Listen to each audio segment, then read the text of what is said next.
And now, it's time for another Dice Tower review with the Game Boy Geek. Hey there, my friends, it's Game Boy Geek here. Well, today we're taking a stroll all the way back in time to thousands of years ago. Back when Noah was on his ark, and the storms and the animals. We're going back to that time space with Elfenworks, who produced Ark and Noah. A game for 2 to 4 players, ages 8 and up, plays in about 45 to 60 minutes.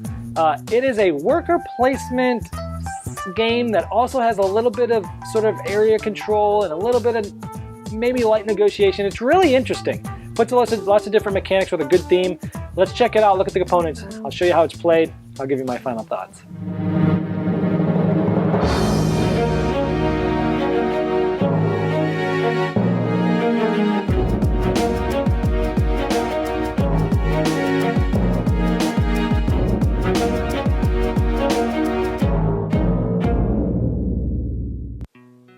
Okay, I have Ark and Noah set up for a 4-player game. One thing to note, first of all, we have the 4 different colors here set up. We have the normal main board here that we play on, and then we have the Ark that we actually build. And I just want to point out that this board actually comes apart, and depending on how many players you have, if you have 2, it would shrink down to just that. If you have 3, you would add a 3rd piece, and if you have 4, you would add a 4th piece. So the board modulates depending on how many people are playing the game. And this is where all the building and loading of animals takes place. Now overall, this is a worker placement game, so you're trying to, in general, gather resources, build up the ark with wooden beams and food and load animals in to score some points. But let's talk about the different actions that you can do actually on the worker placement board in more detail. Now looking at the worker placement board, just like most worker placement games, only one person can be in its space. So let's show you what would happen if people in order, let's see, they've moved to these spaces here.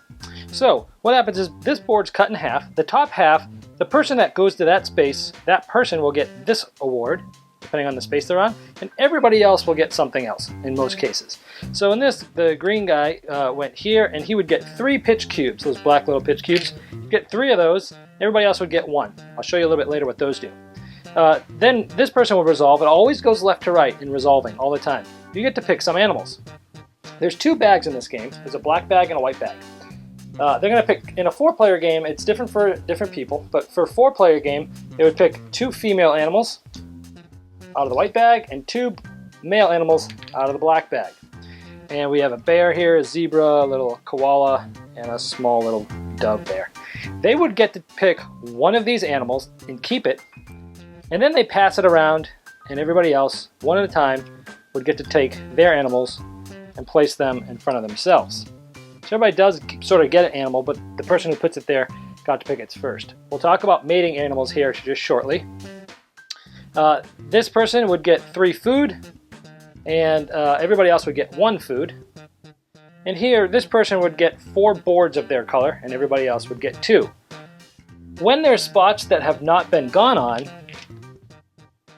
a little bonus marker goes up on them.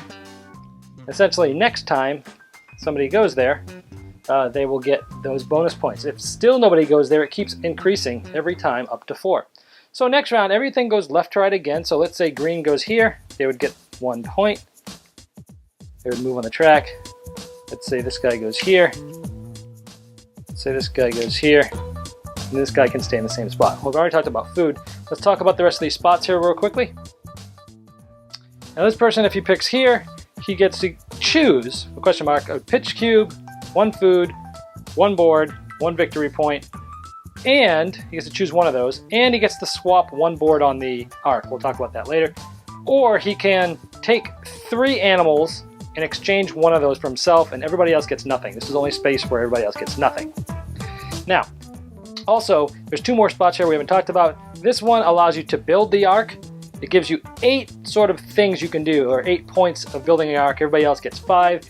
And this is loading the ark. Again, 8 points of loading, and everybody else gets 5 points of loading. So let's talk about building and loading the ark, because that's really the majority of the game once you've gathered all these resources. All right, let's talk about building the ark first. When you build an ark, each point that you build an ark, you can put either a board or a pitch cube. So if the yellow person's going, they could put a board there, a board there, a board there. let's say that's all they had. Well, it would go to the next person in turn order. And maybe green goes here, here, and here. Maybe that's all they have. Maybe blue starts building a different one. Down here, down here, down here.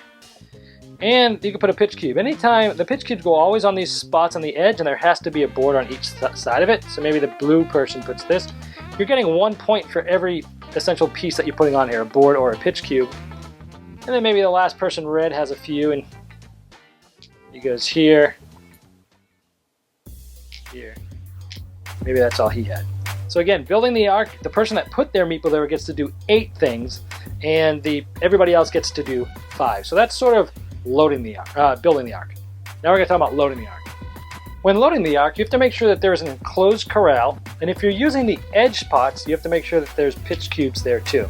So this would be a finished corral, and part of your loading is first, before you load animals, food has to be loaded. So some person would have had to load 1 food for each little square within the corral. So if we were loading this corral of 2, you'd load 1 food each there. Each little food piece you put is 1 point. Now, to load animals, you see that there's some that are the males, which are the blue ones, and the females, that's of course are the pink ones. Now, in order to load any animal, they have to be mated to their male and female mate. So let's say we were trying to load these pandas. They could not load these pandas yet because his mate has not yet been found, because you can see he's still in the pink or the blue side. Plus, the panda takes up that many corrals, so 2 squares. The pandas can only fit in exactly a corral that is 2. The one we were working on was 2, so you could load the panda. The bear takes 3, so that would not fit there, and the koalas take 1, and it would not fit there. You have to have exactly the right size corral. But if somebody on their turn pulled out, let's say this person pulled out the male panda, these 2 would instantly be mated, and they would be flipped over. You can see that the little sign here, they're mated, and now it's just an orange color. And only animals that are mated may be loaded. So let's go check out how to load these.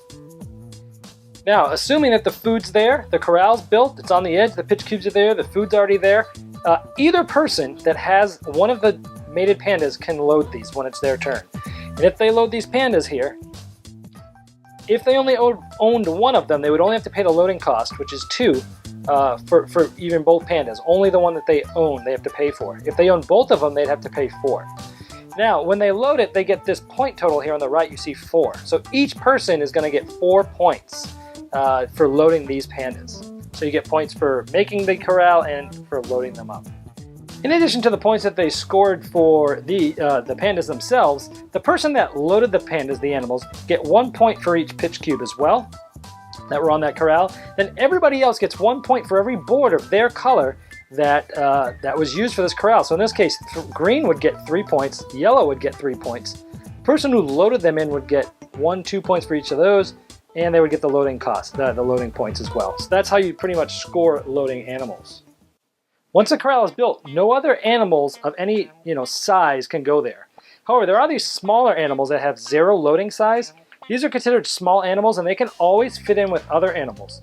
But you'll notice they score 0 points, so why would someone use these? When someone loads these, they actually will score the points of, again, the pitch cubes, but also maybe they have a corral where a lot of their colors are there, because this is going to score points for everybody's colored wooden poles there that they have. So maybe if I was yellow, I would put these here to grab 3 points, but of course green would get 3 as well. So small animals can also fit in with large animals. Now around the board is a score track. Each one of these little pallet places is a place for score. So as you do score, if I scored 2 with yellow, he would move there, and it moves all the way around the board. It keeps going here. The rainbow is the start. And after all the people have placed their meeples there and their turns are over, this is a game rounder. And once it gets to the end, and every single piece around the edge of the arc has a piece of wood on it, that signifies the last round of the game. And then there's some last minute loading, and then the final points are tallied, and the one with the most points wins. Now I do want to note that there is a family version of this game that can be played simply by flipping over the normal worker placement board. It's a lot more simpler. It takes out food, it takes out the pitch cubes on the end, and there's no double space here where essentially anybody can go anywhere. Even if there's another meeple here, you can still go on those same spots, so it takes that out of it. and it takes out the food and the pitch cubes. Then of course when you're loading things, there's no points given for adding to the arc, only loading the arc. And since you don't have to do it with food, it's a much simpler version. It's a little bit quicker. There's less rounds, less things to worry about, less things to score, and it's a lot easier for younger kids or families, or if someone's a non-gamer and you want to start somewhere with them with this game. So great job implementing that in this as well. All right, well there's Ark and Noah.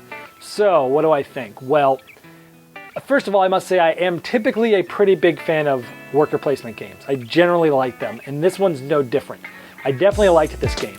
I like it the best with 4 because A, the board's really big, and part of the main component that I really like about this game is the fact that even though you're really out for yourself and your own good and only one person can win this game, you have to almost always in every game work with somebody else, and usually more than one person, and sometimes you have to work with every other person in the game at one point or another. And I really like that because player interaction is huge in this game, because the main way you get points is by building the ark and loading the ark. Well, building the ark's kind of a little bit solitarish, but there's some area control where you're trying to see where other people are building and where you're building, and you want to have a stake in that, because when things are loaded, if your color wood is around that, you're going to get points. So it has a little bit of that area control a little bit, doing it on the board with the things. But when you're loading and picking animals, and you're picking animals out of the bag, and you're looking to see who has the mate of that animal, it's like, oh, the giraffe. Who's got the male giraffe? Someone's like, oh, I do. And you're like, do I want to work with this person? How about this? I'll get the giraffe, you get the, the lion, and we'll work together, and we'll both load both of them, we'll work together. Yeah. And you form these allegiances, and you're working with people. Of course, you could always try to get both of the same animals, and then, try to get all the points yourself, but more than likely than not, that's not going to happen. So you're kind of forced to work with other people, which is good. Any game you work with other people is good in my book. So there's a lot of working with other people, and I might work with this player this time loading, but I might work with someone else later. And I really liked how those dynamics changed, where I found myself dealing with different players in different ways. So you put worker placement on top of area control a little bit, on top of maybe not negotiation, but a little bit of that interaction and playing. And for me, it made a really solid game. I really liked it. Now, you might look at this game, look at the artwork, look at the thing and go, oh, this is a kid's game, family game, I don't want it. It's actually not. There's a lot of strategy to this game. There's a lot of thinky. It's really thinky a lot to think about what it is. So it's not really a light game. I would call it a light medium to medium weight game. Now the cool thing is that it does have that family version, and I love it. More and more games are coming out. Actually, Elfenworks produced another game called Ristorante Italia that I recently reviewed, also had a family version of the game. I love it when they do this because it allows me to play it with younger kids, allows me to play with people who aren't used to board games, and it allows them to play the game, get a feel for it, and then play the full game after that. So I really like how they have a separate board that you could play. It makes it a lot easier, a lot more streamlined. It plays faster, it's easier to teach. I love having those options. So all in all, it's a great game with good strategy, good components, great theme, a lot of different mechanics, working with people, and you can play an easier version that has rules for it.